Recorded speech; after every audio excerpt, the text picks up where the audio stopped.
Halo, assalamualaikum teman-teman semua. Terima kasih banyak sudah klik video aku. By the way, ini adalah video pertamaku untuk mencoba menceritakan kisah sahabat Rasulullah yang mempunyai kiprah luar biasa dalam perkembangan Islam saat itu. Sesuai judulnya, siapa sih yang nggak kenal Khalid bin Walid? Mungkin teman-teman belum pernah dengar namanya, atau mungkin cuma tahu-tahu aja, atau mungkin juga tahu kisahnya, atau mungkin malah suka sama Khalid bin Walid ini dan ngefans gitu ibaratnya. Ya, kita sama tos dulu. Aku nih suka banget sama yang namanya film action gitu ya. Suka nonton Avenger gitu ya, suka sama seri-seri Marvel, aku suka banget. Tapi setelah aku melihat detail cerita Khalid bin Walid ini, sejarahnya gimana, kiprahnya dalam bidang militer saat itu gimana, langsung Avenger tuh lewat guys. Bener-bener Khalid bin Walid ini luar biasa. Bahkan beliau ini digambarkan kalau lagi perang itu, beliau naik kuda, kudanya tuh gede, dan beliau itu bisa menggunakan dua pedangnya, dan cara ngendaliin kudanya itu pakai dua kaki gitu, saking expertnya gitu. Kalau teman-teman taunya tokoh Avenger itu tokoh fiktif, tapi Khalid bin Walid ini adalah tokoh nyata yang pernah hidup di bumi ini, yang pernah menginjakkan di bumi yang sama sama kita. Jadi kita nggak boleh lupain jasa beliau, dan kita harus mengetahui gimana sih perjalanan hidup beliau dari sebelum masuk Islam sampai kemudian akhirnya beliau wafat. Pasti penasaran gimana kisahnya? Please jangan di skip videonya biar nanti cerita yang kalian tangkap itu lebih lengkap. Dan kalau misal nanti ada yang kurang aku sebutin, boleh kalian tambahkan di kolom komentar. Oke, langsung aja nggak bertele-tele, aku ceritakan siapa Khalid bin Walid ini dari sebelum masuk Islam. Khalid bin Walid ini merupakan salah satu anak dari salah satu gembong kafir Quraisy yang bernama Walid bin Al-Mughirah. Beliau ini berasal dari Bani Makhzum. Bani Makhzum ini adalah salah satu bani yang cukup terkenal dan terpandang. Dan Walid Al-Mughirah ini juga orang kaya raya, sehingga dari kecil ini Khalid memang diberikan fasilitas yang luar biasa, terutama dalam hal-hal yang berkaitan dengan pertempuran. Seperti diberikannya kuda yang besar, kemudian diberikan pedang, panah gitu. Jadi emang dari kecil ini memang sudah terlatih seperti itu. Nah, saat perang Badar, perang pertamanya kaum muslimin melawan kafir Quraisy, saat itu Khalid belum ikut turun berperang karena beliau saat itu sedang berada di Syam sehingga tidak ikut berperang. Namun kabar kekalahan kaum kafir Quraisy ini terdengar langsung ke telinga Khalid bin Walid, sehingga saat itu Khalid bin Walid tuh menjadi sedih juga karena kekalahan kafir Quraisy ini menjadi terhinakan habis-habisan gitu, dikalahkan oleh kaum muslimin kan. Nah, sejak saat itulah Khalid bin Walid ini bertekad untuk mengikuti perang selanjutnya untuk mengalahkan kaum muslimin. Dan tepat saat perang Uhud inilah debut Khalid bin Walid ini mulai gitu. Khalid bin Walid ini punya namanya pasukan berkuda atau disebut pasukan kavaleri. Saat itu perang Uhud, kenapa disebut perang Uhud? Karena lokasi perangnya itu di dekat Gunung Uhud. Dan di situ kaum muslimin hanya berjumlah 700 orang, sedangkan kaum kafir Quraisy itu berjumlah 3.000 orang. Wow. Jumlah yang sangat tidak berimbang kalau dilihat dari kuantitasnya, tapi kalau dari kualitasnya kita lihat dulu. Apakah menang kaum muslimin saat Khalid mulai turun berperang? Kita simak ya ceritanya. Jadi saat itu Rasulullah menyusun strategi dengan cara peperangan ini harus terjadi dalam satu arah. Karena kalau nanti sampai kaum kafir Quraisy ini bisa nyerang dari kedua arah, pasti kaum muslimin kewalahan, bisa dikepung dan dikeroyok habis-habisan kan. Sehingga Rasulullah ini menciptakan siasat dengan cara 50 pasukan pemanah itu harus bersembunyi di balik bukit yang ada di dekat Gunung Uhud saat itu untuk memanah siapapun kaum kafir Quraisy yang mencoba menyerang dari dua arah. Jadi peperangan ini benar-benar hanya terjadi dalam satu arah. Dan seperti biasa, kejadian perang Badar hampir terulang lagi. Kaum kafir Quraisy ini hampir kalah benar-benar. Saat itu kaum kafir Quraisy ini ya sudah kocar-kacir, udah takut, kayak ada trauma gitu loh, trauma kalah lagi seperti perang Badar yang dulu.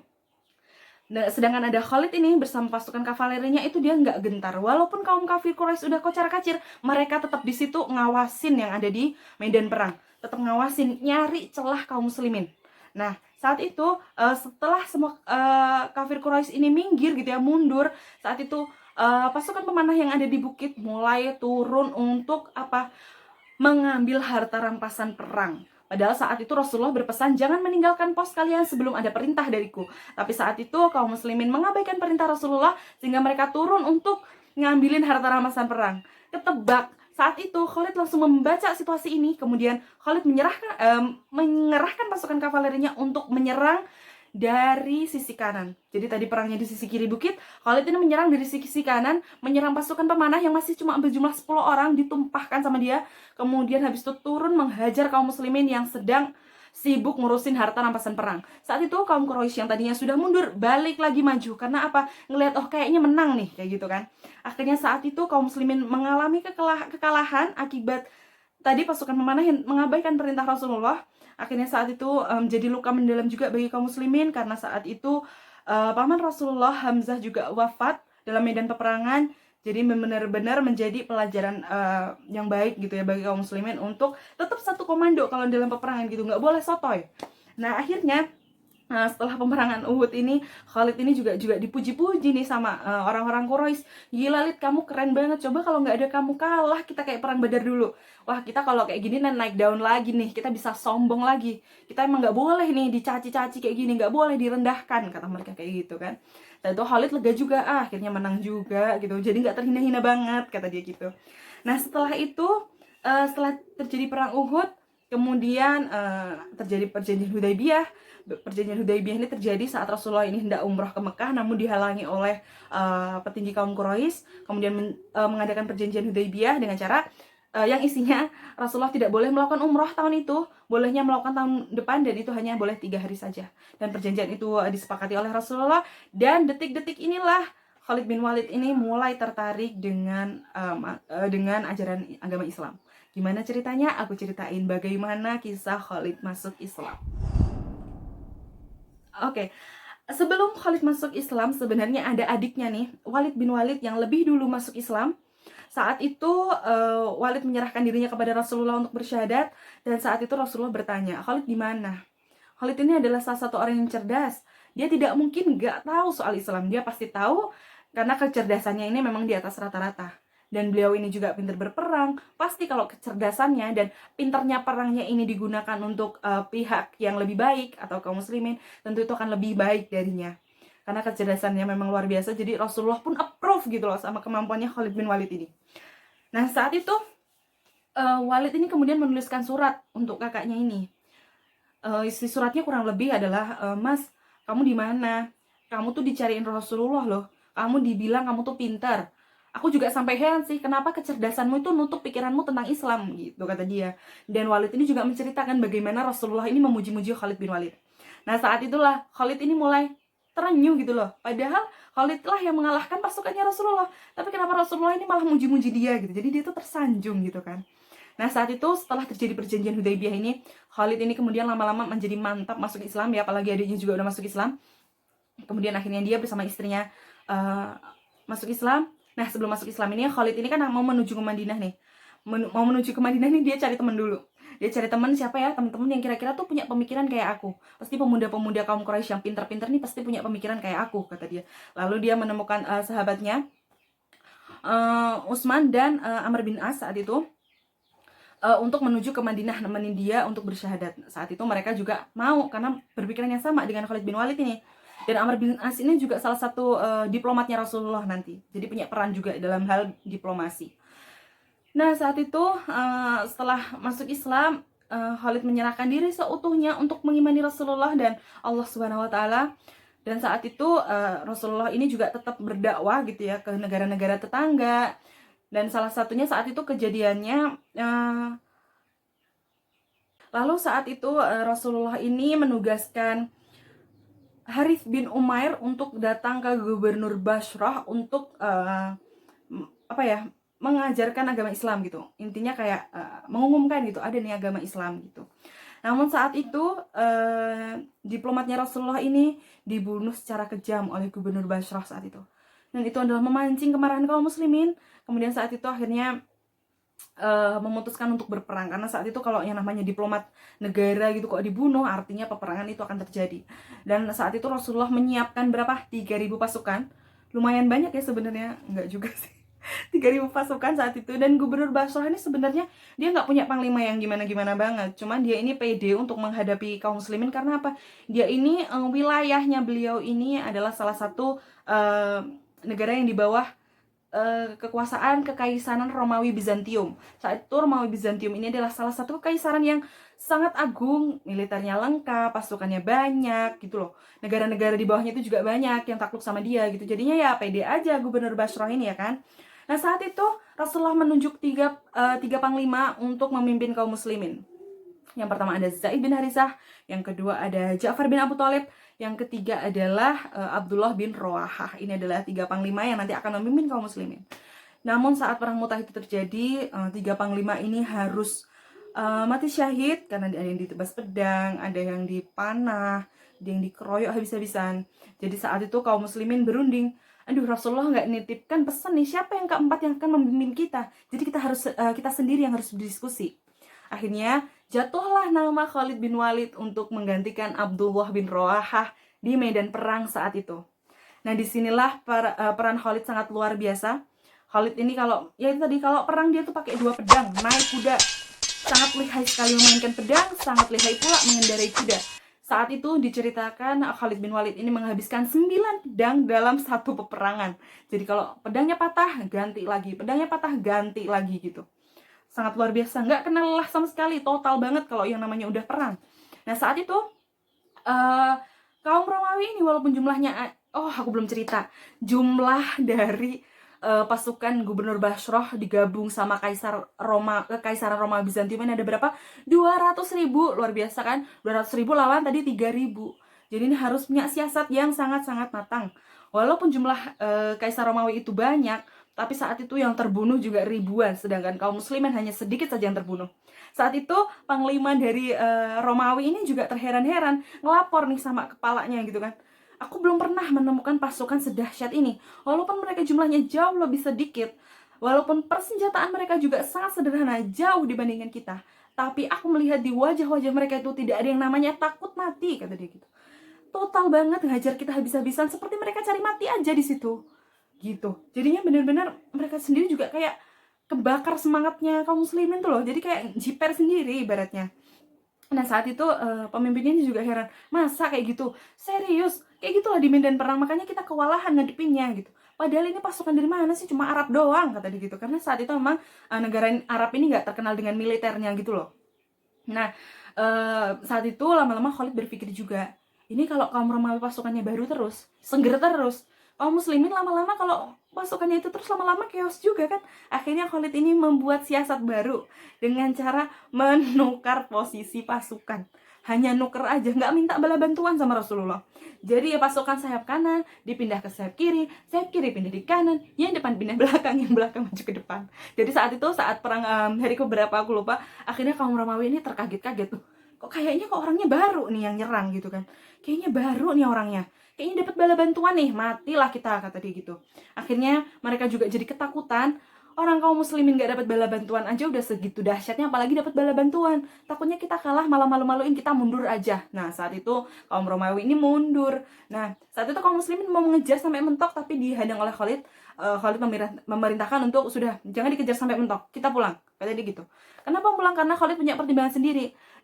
Pertimbangannya adalah kalau misal kaum muslimin ini tetap ngejar sampai mentok, takutnya kaum Romawi ini kalau sebenarnya pasukannya sama aja, cuma ditukar doang. Dan nanti malah kaum Romawinya balik lagi dengan kekuatan penuh, habislah kita di situ. Jadinya mundur, nggak jadi ngejar sampai mentok kayak gitu. Nah saat itu Rasulullah mendengar kabar bahwa kaum muslimin ini menang. Rasulullah juga berbangga ya. Sahabat-sahabat yang lain juga merasa senang gitu ya dengan kemenangan ini. Dan saat itulah Khalid bin Walid dihadiahkan julukan Syaifullah al-Maslul, atau pedang Allah yang senantiasa terhunus. Nah saat itu Khalid nggak sombong juga, biasa aja. Khalid hanya bersyukur karena semua kemampuan dia ini pasti berasal dari Allah Subhanahu wa taala, bukan dari dirinya sendiri. Dan saat itu juga istrinya juga lega dengan julukan yang diberikan kepada suaminya, karena saat itu istrinya ini senantiasa takut kalau suaminya itu saat di medan perang gitu. Takut apa ya? Takut meninggal suaminya di medan perang ya kan. Tapi setelah Rasulullah memberikan julukan ini, istrinya itu jadi sedikit lega. Dengan diberikan julukan ini, Syaifullah al-Maslul, kepadamu aku sudah tidak takut lagi kamu akan meninggal di medan perang. Kalaupun kamu memang harus mati di medan perang, aku juga akan rela melepaskanmu, karena itu adalah tempat kematian terbaik buat kamu. Istrinya kayak gitu, aduh legowo banget ya kan. Habis itu Perang-perang dilakukan oleh Khalid bin Walid dan tidak pernah terjadi kekalahan. Setelah Rasulullah wafat pun digantikan oleh Abu Bakar As-Siddiq. Khalid bin Walid ini menjadi panglima utamanya yang senantiasa maju di garda depan. Dia melakukan penaklukan di Irak, di Syam, dan lain-lain, dan tidak pernah terkalahkan sedikit pun. Dan aku akan ceritakan gimana puncak karir beliau ini. Nah, puncak karir Khalid bin Walid ini terjadi pada saat kepemimpinan Abu Bakar As-Siddiq. Nah, jadi Khalid ini menjadi panglima utama yang selalu terjadi di garda depan untuk melakukan penaklukan di berbagai negara. Dan saat itu Islam ini berkembang dengan sangat pesat. Walaupun saat itu juga banyak kejadian orang-orang yang murtad gitu ya, terus orang-orang yang membangkang dengan pembayaran zakat gitu, udah mulailah kayak gitu, isu-isu nabi palsu pun ada. Nah saat itu ya perang-perang kecil kayak gitu juga Khalid juga tetap ikut, maupun perang-perang besar yang harus menaklukkan negara-negara tetangga. Nah, saat itu juga perkembangan Islam semakin meluas, gak hanya di negara Arab aja, udah keluar dari negara Arab ditaklukkan. Dan saat itu Khalid ini sudah mengalami lebih dari 100 peperangan ya, kurang lebih 100 peperangan. Dan pada puncak karirnya ini Abu Bakar As-Siddiq ini kemudian wafat karena sakit. Setelah itu